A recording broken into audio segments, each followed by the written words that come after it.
मेरे प्रभु का विवाह होने वाला है। हर हर महादेव। रुकिए आप सभी, रुकिए आप सभी, शांत हो जाइए। क्या हुआ महादेव? ऋषि वशिष्ठ, क्या महाराज हिमावन कन्यादान करेंगे? महादेव, प्रथा तो यही है कि कन्या के विवाह में कन्या का कन्यादान उसके पिता ही करते हैं, और उनका तो सौभाग्य है कि वो स्वयं महादेव को कन्यादान करेंगे और उसके उपरांत उनको मोक्ष प्राप्त होगा।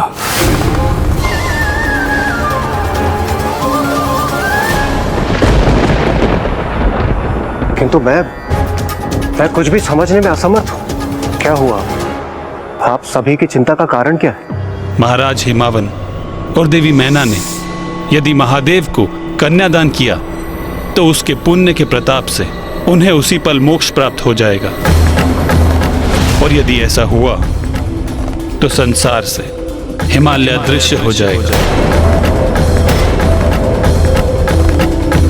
और हिमालय तो संसार की तपोस्थली है। यदि वो अदृश्य हो गया तो सब ऋषि मुनि कहां तप करेंगे?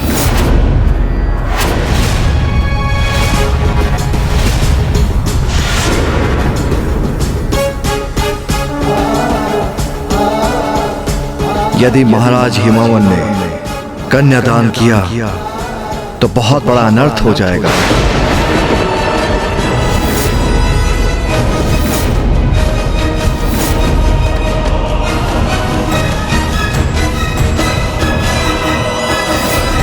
ये एक अत्यंत विचित्र और विकट परिस्थिति उत्पन्न हो गई।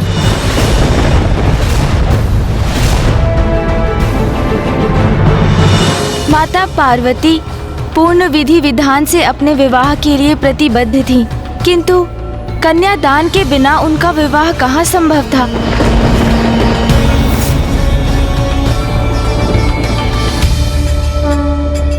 ये कैसे असमंजस की स्थिति उत्पन्न हो गई थी ब्राह्मण देवता? अब तो सब कुशल होना चाहिए था ना? इतनी कठोर तपस्या की थी माता ने। जब उसका सुफल प्राप्त करने का समय आया तो उनके मनोरथ में एक और विघ्न आ गया। तो क्या इस उलझन को सुलझाने का कोई उपाय नहीं था?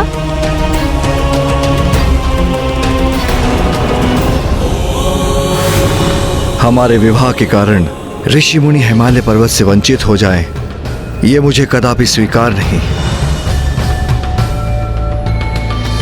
और देवी पार्वती जो स्वयं प्रकृति है, उन्हें भी कहां स्वीकार होगा कि उनके कन्यादान करने से हिमालय पर्वत संसार से लुप्त हो जाए।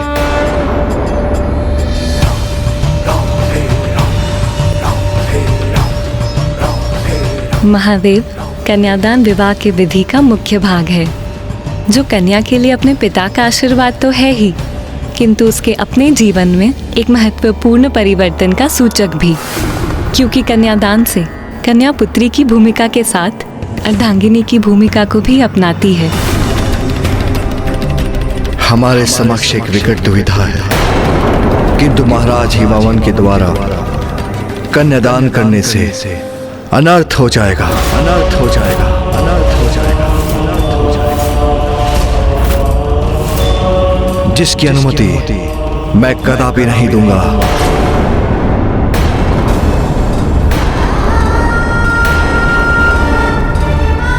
ऋषिवर, इस समस्या का फिर क्या समाधान हो सकता है?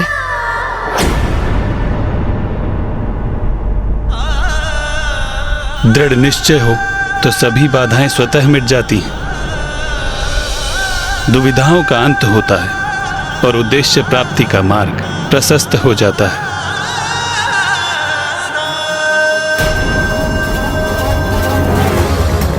महादेव और देवी पार्वती का विवाह अवश्य होगा।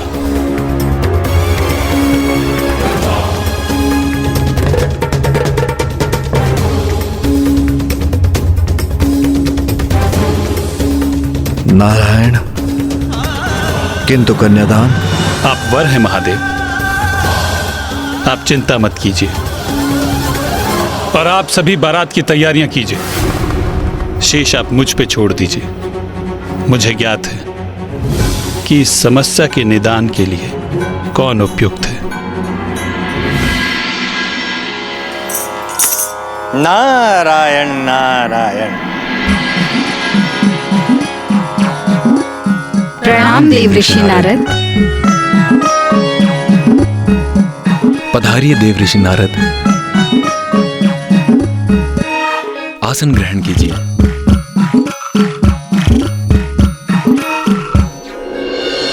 ग्रहण करने आसन नहीं हुआ है मेरा आगमन। सब कुशल मंगल तो है ना? नारायण नारायण।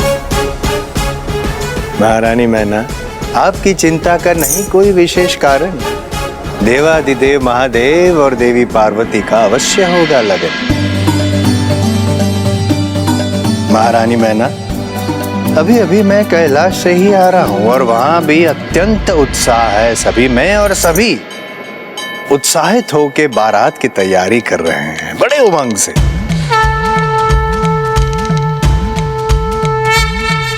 तो सप्त ऋषि और समस्त देवगण हैं वहां महादेव के साथ।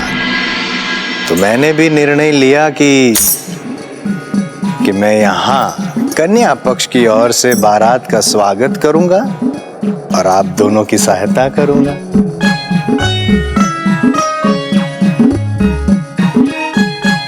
आपके इस शुभ विचार से हम कृतार्थ हुए देव ऋषि नारद। इस शुभ अवसर पर आप हमारे साथ हैं, ये हमारा परम सौभाग्य है। नारायण नारायण। माता मैना, देवी पार्वती तैयार हो चुकी है। चलिए देवर्षि नारद, मेरे साथ चलकर पुत्री पार्वती को आशीष देने की कृपा करें। अवश्य। आइए आइए।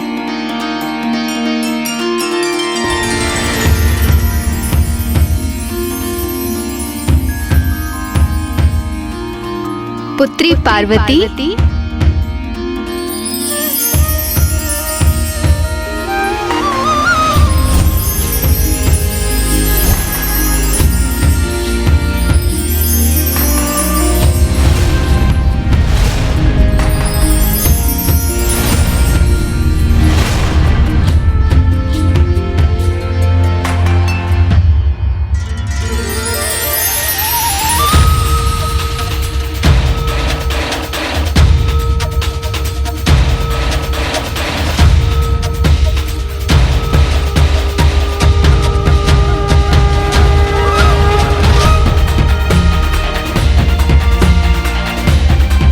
सुंदर, अति सुंदर, अद्भुत।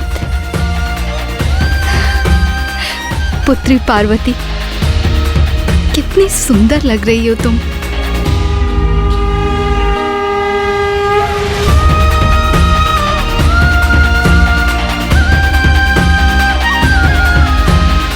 पुत्री पार्वती, देवर्षि नारद कैलाश से यहाँ तुम्हें आशीष देने आए हैं। कैलाश से?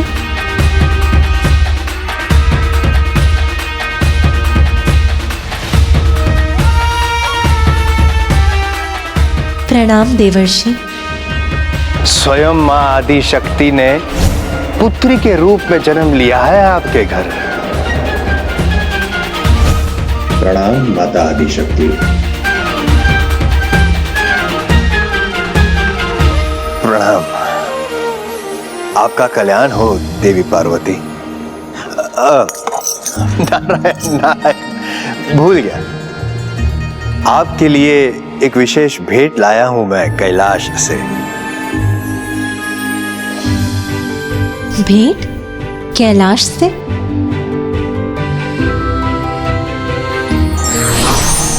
विशेष रूप से मात्र आपके लिए, स्वीकार कीजिए।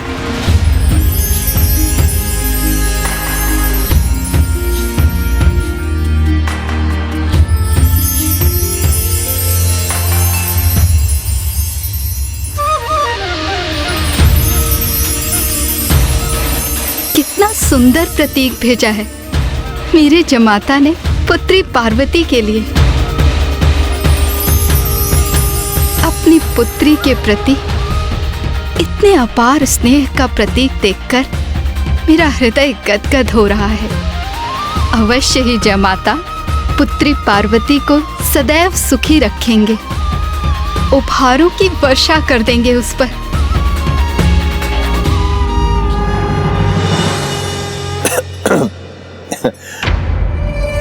महारानी मैना, ये विशेष उपहार आपके होने वाले जामाता महादेव ने नहीं, माँ लक्ष्मी और नारायण ने भेजा है। मेरी पुत्री ने इतने कष्ट सहे हैं उन्हें पाने के लिए, तो क्या ये उचित नहीं होता कि महादेव उसके लिए ये उपहार भेजते? किसी भी माँ के लिए अपने संतान के सुख की कामना स्वाभाविक है, किंतु मांगलिक कार्यों में धैर्य आवश्यक है।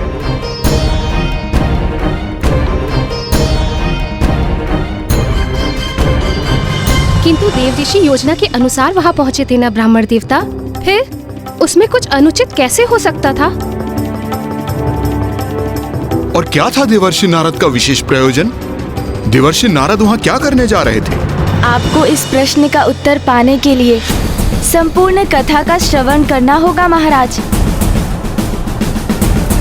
नारायण नारायण। एक नववधू के रूप में माता पार्वती की आभा अनुपम, अति सुंदर। महारानी मैना, मैं सोच रहा हूं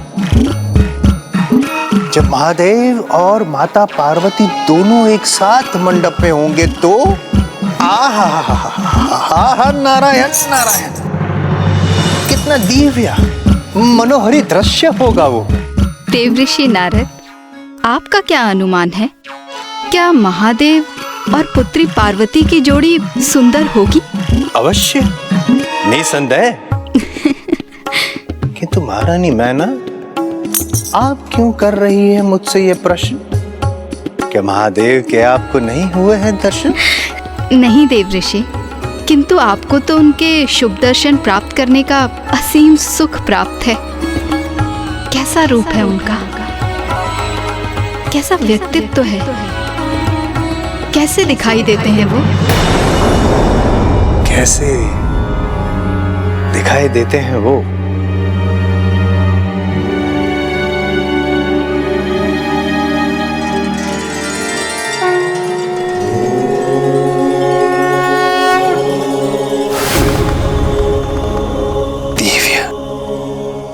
दिव्य है वे, दिव्यता की प्रतिमूर्ति है वे,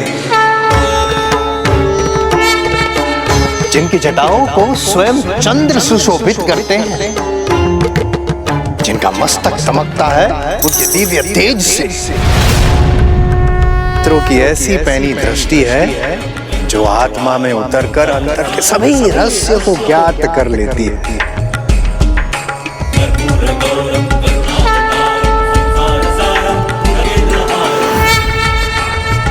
शब्दों से परे है, शब्दों से परे हैं जिनके रूप का वर्णन ऐसे दिव्य सुंदरता के स्वामी हैं महादेव। महादेव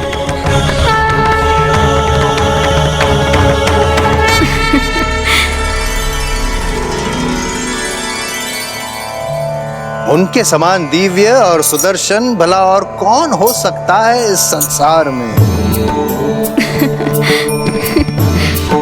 महारानी मैना बारात द्वार पर पहुंच गई है। महारानी मैना, शीघ्र अति शीघ्र आपको दर्शन होंगे, शुभ दर्शन होंगे महादेव के, और आपको ज्ञात होगा कि ऐसे जामाता को प्राप्त करना आपका कितना बड़ा सौभाग्य है।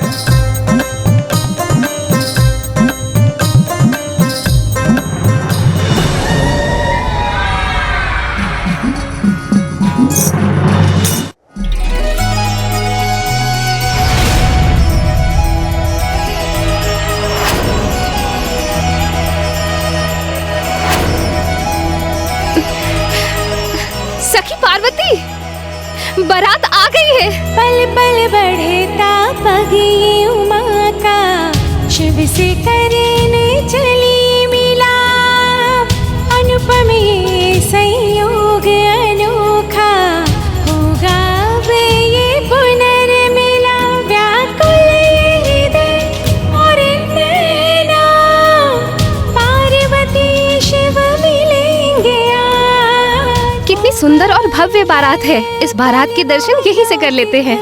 पार्वती शिव मिलेंगे आज, पार्वती शिव मिलेंगे आज।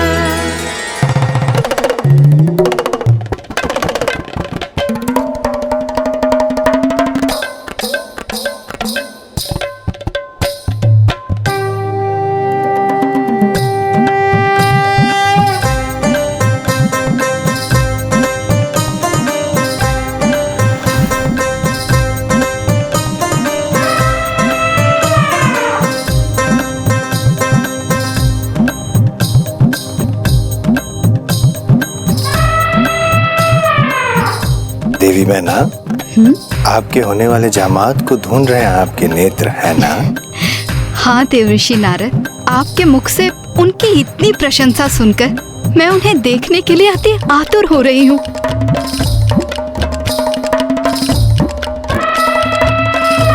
बताइए ना देवऋषि, इस समूह में कहाँ हैं वे? बताइए ना देवऋषि। मेरे मुख से इतनी प्रशंसा सुनी है आपने आपके होने वाले जामाता की, तत्पश्चात भी आप मुझे पूछ रही हैं? जरा उधर देखिए, खुद ढूंढिए, पहचानिए। अवश्य देवऋषि।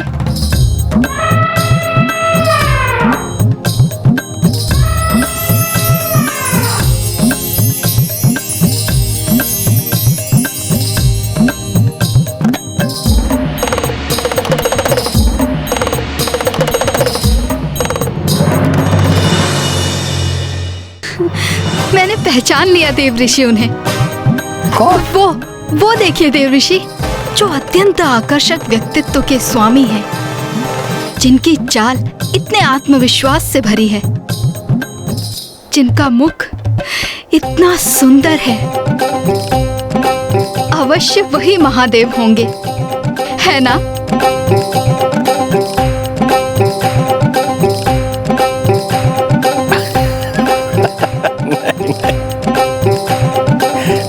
नहीं महारानी मैना, उनका सौंदर्य तो महादेव के निकट भी नहीं। वे हंसराज हैं, गंधर्व के राजकुमार और महादेव के प्रिय भक्त। ओह,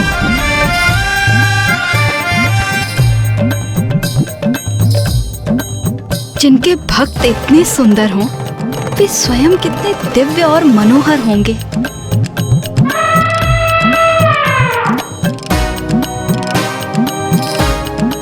जिनकी जटाओं को स्वयं चंद्र सुशोभित करते हैं।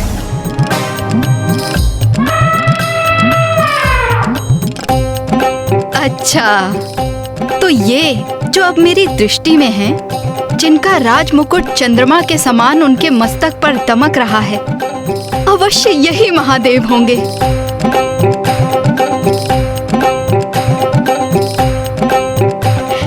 है ना? नहीं, जिनका मुखमंडल उनके शीतल प्रकाश से दमक रहा है, वो महादेव नहीं है, स्वयं चंद्रदेव है।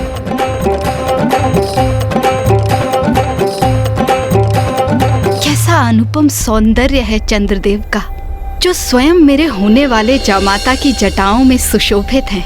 तब तो महादेव अवश्य ही और भी सुंदर होंगे।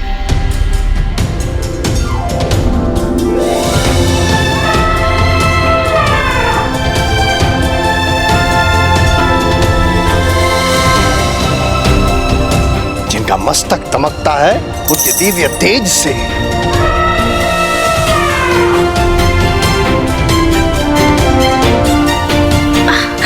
तो क्या वो महादेव हैं जिनका अपार तेज सबसे अधिक मुखरित है?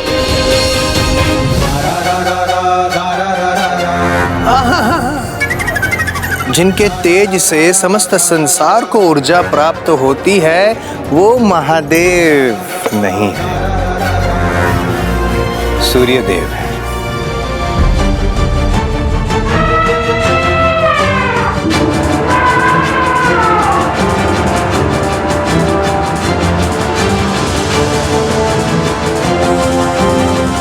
अच्छा, तो अवश्य यही जिनके व्यक्तित्व से ऐसा अनूठा आत्मविश्वास झलक रहा हो, अवश्य यही महादेव हो सकते हैं।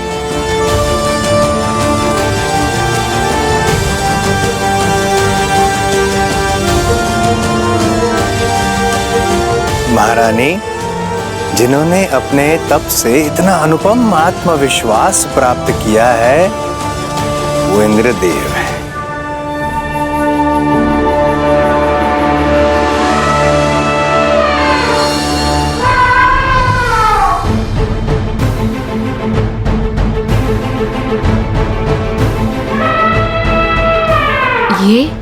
ये मैं क्या देख रही हूँ?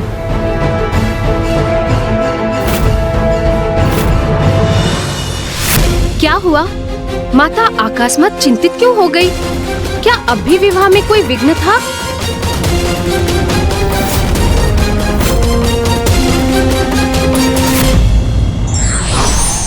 किसी भी माँ के लिए अपने संतान के सुख की कामना स्वाभाविक है, किंतु मांगलिक कार्यों में धैर्य आवश्यक है।